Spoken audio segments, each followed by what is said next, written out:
So it was all a way that her people out there, in my opinion, conspiracy theory, whatever, we're all just trying to make, lemonade out of lemons. Oh yeah, she lost this gig, but what can we put out there to distract and make her still seem valuable? Oh, well, she's with Dior. So this was all over the place. Meghan appears to be reaching for a modern, minimalist style that blends classic chic with casual elegance, but despite the effort, it never quite lands. She tried to make Dior part of her own storyline, but instead, Dior quietly turned her into a lesson she would never forget. They say contract talks with Meghan Markle aren't happening. Numerous publications, Daily Mail, TMZ, New York Post, all reported a deal could be imminent. Fake news! Fake news! Paris shimmered that morning, sunlight dancing across cobblestones and gilded rooftops as if the city itself was holding secrets. The Dior headquarters on Avenue Montaigne rose like a palace of marble and glass, every corner murmuring wealth, power, and exclusivity. Inside, stylists moved with clockwork precision, and the high-low mix she aimed for was visible, but she never quite brought the look together. Catherine, the Princess of Wales, pulls off high-low dressing with ease, a phrase that always brings to mind Garten and his talk of high-low cuisine. Models drifted from fitting to fitting, and the guest list readied like the ultimate fashion scripture. You either belonged or you didn't. Every detail mattered, and nothing could be forced. The air in the lobby grew thick and charged, heavy like a storm about to break. Meghan's confident, self-assured smile faded. What began as a bold arrival quickly became a collision of entitlement and elegance. She stood there, quiet tension burning in her eyes. The kind that says, I'm used to being obeyed. Don't question me. The staff remained composed. They had seen celebrities, billionaires, and politicians pass through these doors, but this felt different, sharper, unpredictable, unruly in a way they had rarely encountered. There was no record of her visit. No fitting was logged. No approval had been given.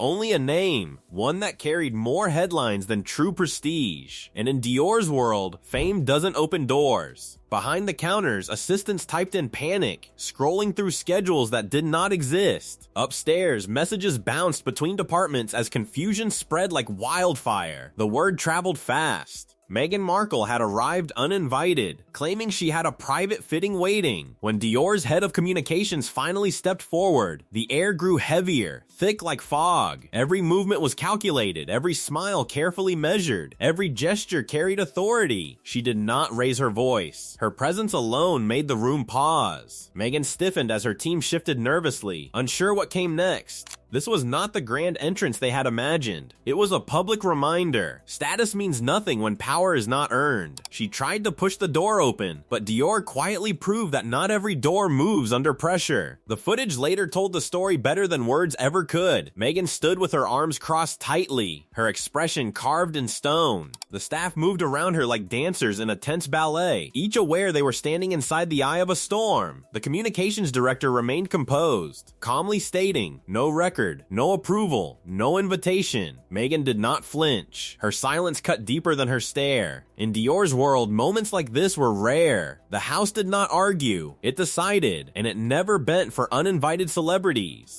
Its legacy was built on women who became icons without demanding it. The entire encounter lasted less than 10 minutes, yet it spoke volumes. Meghan's name was quietly logged with a single verdict. No future engagement, no collaboration, no access. Just a silent lock on every possible door. The staff did not gossip or react. They simply carried on. In Dior's world, dignity is the deadliest response. But here was the twist no one in that lobby could see. Meghan had not walked into this moment by chance. Nothing about it was accidental. This was part of something much larger, carefully orchestrated over months. A quiet chess match unfolding behind the scenes. Every step was timed. Every move was calculated. What looked like awkward chaos was actually the climax of a year-long pursuit. Meghan's team had chased Dior relentlessly, sending proposal after proposal, pushing for a brand partnership meant to secure her place among fashion's elite. This was never about clothing. It was about legitimacy. Dior was the crown jewel she wanted for her comeback. Her team framed her as modern royalty, the embodiment of grace, power, and feminine resilience. The pitch sounded poetic, but to Dior's board it felt engineered and transactional. 6 follow-up emails arrived, each more desperate than the last. The final one compared Meghan's influence to Princess Diana's. That was the moment the door truly closed. Diana is not a marketing device. She is fashion mythology. Even referencing her name crossed a line too bold to ignore. more. Executives quietly decided Meghan represented risk, not resonance. The drama, the noise, the endless headlines. It was not Dior's language, and it never would be. So when Meghan arrived in Paris that morning, Dior did not see inspiration. They saw someone trying to script an alliance that did not exist.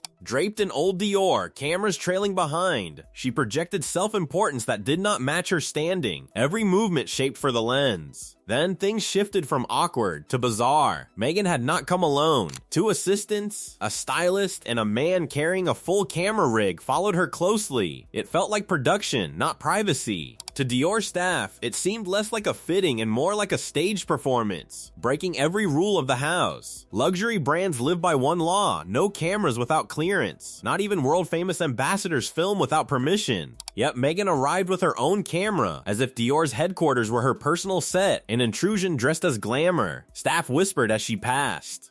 Some claim this was not her first attempt. A pattern was emerging. Show up, record a few moments, create the illusion of access, projecting control she did not have. The reality was harsher. Dior had no warning. The footage was not for fashion, it was for content. Part of a documentary her team had quietly assembled over weeks. Her entrance, her tension, even her exit appeared designed for the camera. The only thing that went wrong, Dior refused to cooperate. Inside the building, the news spread fast. Phones buzzed. Glances were exchanged. Staff whispered, astonished at the audacity. The line between celebrity confidence and uninvited chaos had never seemed thinner. Meghan believed she was entering a Dior fitting, but what unfolded was a performance, and Dior would not take part. The truth emerged, and it was worse than imagined. Meghan's Dior visit had nothing to do with fashion. It was content. Insiders revealed it had been staged for her upcoming documentary, a glossy self-redemption piece themed around rejection. The segment even had a title, The Doors That Close. It was meant to show Meghan as a misunderstood woman, gracefully rising above elite coldness. But there was one problem: the rejection itself was not real. Every detail, from the outdated Dior trench coat to her camera-ready posture, was meticulously designed to create the illusion of resilience. What Meghan called facing rejection, Dior recognized as manipulation. In the world of luxury, authenticity is sacred. Humility cannot be scripted. Exclusivity cannot be faked. Once the house realized the scene had been staged, admiration quickly turned to disgust, and respect vanished. Dior, built on precision, purity, and artistry, understood it had been used as a prop in someone else's story. This was not clever marketing. It was blasphemy. The brand had survived wars, dictatorships, and scandals, yet being dragged into a PR performance disguised as empowerment was intolerable. Meghan sought symbolism. Dior saw spectacle. For a house like Dior, being used without consent is the one sin never forgiven. The house did not rush to respond. Silence was their strategy. But behind that quiet, something unexpected began. Evidence started leaking, beginning with an internal email confirming what the staff already knew. Meghan had arrived unannounced, cameras rolling, demanding entry. That email moved from inbox to inbox until it reached the public domain. Within hours, the fashion world had the receipts, undeniable and complete. Then came the real bomb, security footage, grainy, unedited, brutally honest.